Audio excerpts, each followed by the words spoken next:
law. Today I will be talking about SEBI, that is Securities Exchange Board of India. So as we all know, an organization is needed to monitor any market or business, and like RBI is there to monitor the banks in India.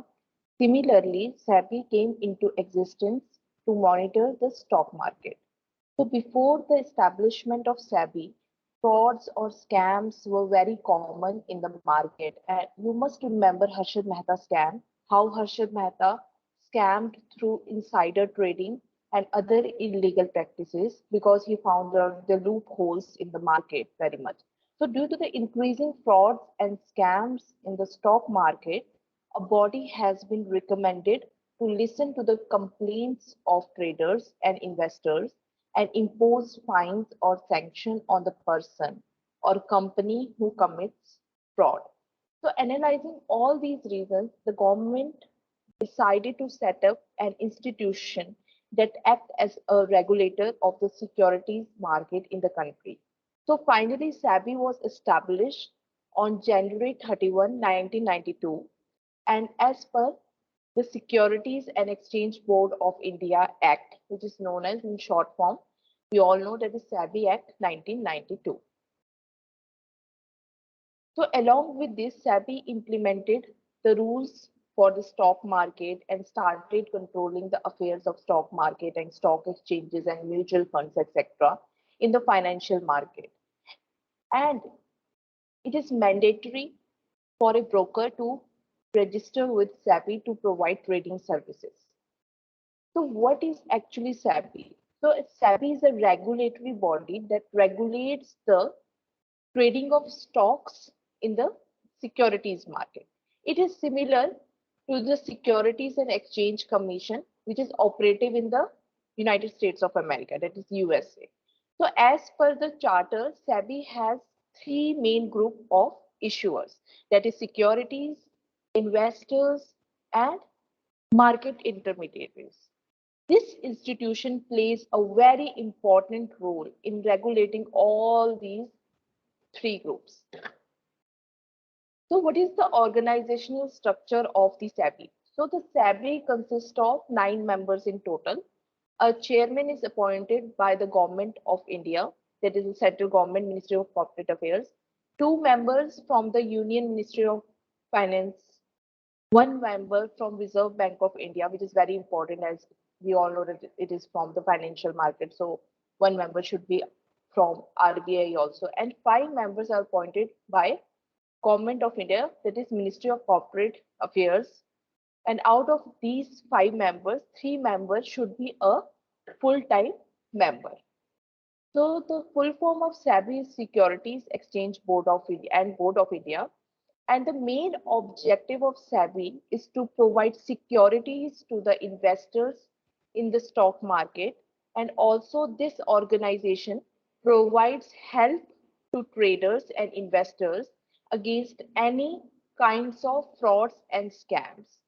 The main reason behind setting it up was to protect the stock market and protect the interests of investors. So what is the history of the SEBI? So it was officially established in the year 1988 by the Government of India. In the year 1992, it was given statutory powers by passing the act which is known as SEBI Act 1992 by Parliament of India. So SEBI is headquartered in Bandra Kurla Complex, Mumbai, and it has various regional offices, main regional offices in North, East, West, South, that is in New Delhi, Kolkata, Chennai, and Ahmedabad. So the controller of capital issues was a regulatory authority before SEBI came into existence, and it was empowered under the which act? Capital Issue Control Act 1947. So initially, in the year 1988, SEBI was a non-statutory body. It has no power of statutory, but after 1992, it has become a statutory body. However, in 1995, SEBI was given additional statutory powers by the Government of India through an amendment to the Securities and Exchange Board of India Act 1992. So SEBI was formed in April 1988 under a resolution of the Government of India as the regulator of the capital market in India. So the SEBI Act 1992, it raised SEBI from non-constitutional body to constitutional body. And it has the power to regulate the stock exchanges and securities, other securities market like mutual funds, etc. It also regulates the audits, the performance of brokers, sub-brokers, registrars, trustees, bankers to an issue, portfolio managers, and other intermediaries. So in addition, it also regulates the following things, which are the registration and regulation of mutual funds, which is very popular nowadays, you all know. It is also regulated by the SEBI Act 1992. Promotion and regulation of self-regulatory organization. It also prevents fraud activities. It also stops the unfair trade practices and also sees through it acquisition of companies and substantial acquisition of their shares, inspection work, conducting audit of stock exchanges, intermediaries, and self-regulatory organization of the securities market. So to perform all these functions mentioned in the provision, it also sees on the Capital Issue Control Act 1947 and the Securities Contract Regulation Act 1956. So what are the functions and powers of the SEBI? First, it protects the interest of the traders and investors. Traders are the backbone of the capital market. So hence their prime responsibility is to protect their interest and ensure that no investors become a victim of any trade fraud. For this, it organizes some seminars and events from time to time, which helps in educating both traders and investors and makes them aware of their rights. Second is limit price gouging. What is limit price gouging? So, since SEBI came into force to curb the huge volatility in the stock market, so although volatility is a trend of the financial market, sometimes volatility, which is mean price rigging, is already decided by the corporate or corporate group. Due to such fluctuations, the investors, especially the new investor, have to suffer huge losses. So SEBI plays effective role in preventing incidents of price rigging. To stop this, SEBI has started a circuit, and on analysis of the day's closing data, the circuit, also known as the threshold, is defined by SEBI. So if the security price goes below the circuit value, then the role of circuit breaker comes into play and trading of that particular security is halted for hours or a whole day. Third important function of the SEBI is control of insider trading. So the movement of a company's share price is highly influenced by pre-announcement or any new news inside the company. After such news comes, some of the employees of the company sell or buy the security of the company in advance. So this type of trading is called insider trading. Like Harshit Mehta scam, which is done by Harshit Mehta, he has done the insider trading. So to prevent this, SEBI blocks trusts and employee welfare schemes of listed companies, which prevents them from buying their own shares from the secondary market.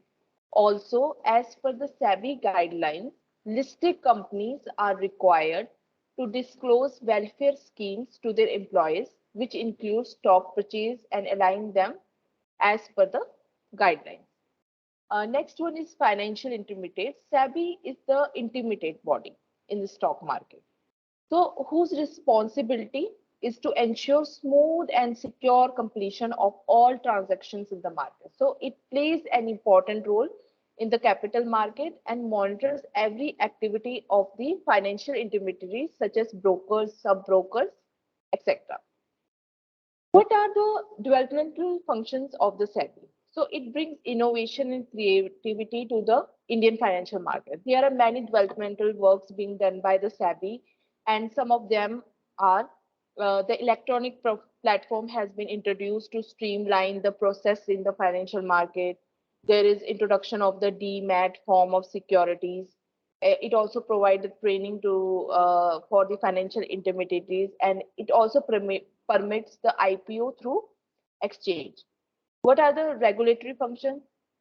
SEBI bylaws, it includes the enforcement of SEBI bylaws of corporate and financial intermediaries, and it ensures smooth and transparent functioning of the stock market. And some of the regulatory function of the SEBI are there are specified guidelines and code of conduct by SEBI, which are applicable for financial intermediaries and corporate. All intermediaries, stock exchange agents, trustees, etc., are registered with SEBI. So it regulates the functioning of mutual funds and acquisition of companies. What are the these are the functions of the SEBI, but what are the powers of SEBI? There are three powers. These are quasi-judicial, quasi-legislative, and quasi-executive. So in quasi-judicial, if SEBI come across any fraudulent activity in the trade, it is empowered to hear and pass judgment, and it provides better transparency, fairness, accountability, and credibility to the capital market. Second function is power is quasi-legislative.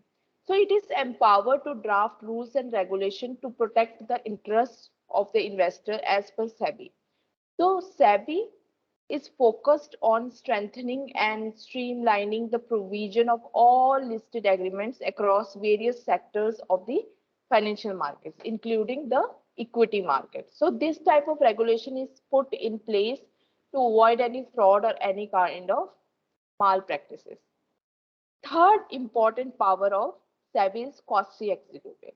So under this, there is full authority to file a case against anyone who violates the rules and regulations of SEBI Act. So along with this, it also reserves the right to examine the account books and other details to collect evidence of suspicious activity. So what is the role of SEBI? So SEBI role in the capital market is the part, as we all know, capital market is the part of a financial system which is operated to raise funds to deal with long-term investments. So it includes two types of market, primary market and secondary market. Primary market is concerned with long-term flow of funds from the surplus sector to the government and corporate and to financial intermediaries such as banks and non-banks. Secondary market is related to the outstanding security. It facilitates liquidity and marketability of outstanding debt and equity instrument. So the role of SEBI is to make rules to control the stock exchange. SEBI has full authority to bring a new rule for better control over the stock exchange. Second one is to grant license to dealers and brokers. So being a statutory body, it can grant license to the dealers and brokers who are part of the capital market, and it prevents frauds in the capital market. So it plays a major role in preventing the occurrence of frauds.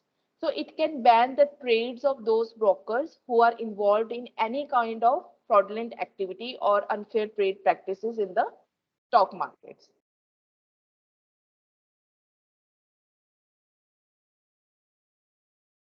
So regulation, third one is regulation of mergers, acquisition and takeovers. So it looks at whether the merger of the large firm with other companies of the stock exchange is for the purpose of growth or to harm the capital market. So based on this scenario, it takes necessary action. Next role is to audit the performance of the stock market.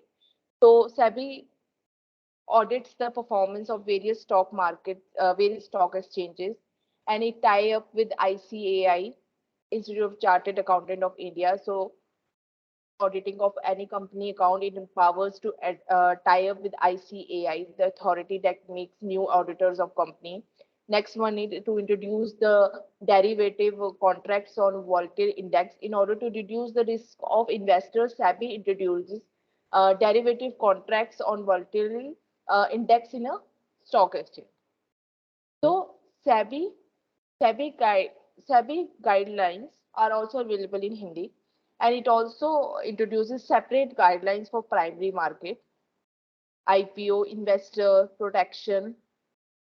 So many companies choose to go public. So this could be the due to various reasons like business expansion, diversification, loan repayment, etc. So for company filing as a IPO, SEBI has given some guidelines which are uh, they have to fill the entry norm one, this is profitability route, and to enter as an IPO, the company must fill the criteria. What is the criteria? The company should have a net worth of rupees 1 crore for 3 consecutive years, continuous years. The net tangible asset should not be less than 3 crores for 3 years, and the average profit of 15 crores in the last 5 years. And it also ensures that the issue size should not exceed 5 times the pre-issue worth. Second important thing is the entry norm 2, that is QIB route. If the company is ready to expand but fails to meet any of the guidelines which are discussed above, that is about net worth and whatever, the SEBI comes up with a few options. As per the guideline, the company can access public interest through book building process, that is regulate bidding from a shareholder with specific price bands, and it helps in determining the share price. 75% of its total net offer will be allotted to qualified institutional buyer. And if the minimum membership value of the QIB is not met, automatically the company will refund the membership fee. So what are the other guidelines? So in order to file the company as an IPO, the company is required to file with SEBI the draft offer document known as the draft red herring prospectus. So what is red herring prospectus? The draft includes the company's contract information or relevant risk information, the company's response to the risk and details of the company's leadership. SEBI reviews the draft and then issues a final overview letter. In case the company chooses the alternate mode of filing the IPO, that is book building process, SEBI takes a period of minimum 12 months to issue the final observation letter. So the company filing as an IPO should have half the membership of the board of directors as promoters or independent investors without any liability to the company. So it helps in safeguarding the interest of the shareholder. A company that files for an issue of rupees 100 crore should file a draft of a document with the regional offices of SEBI. So it has all SEBI also provide the various guidelines for primary market, that is for the new company.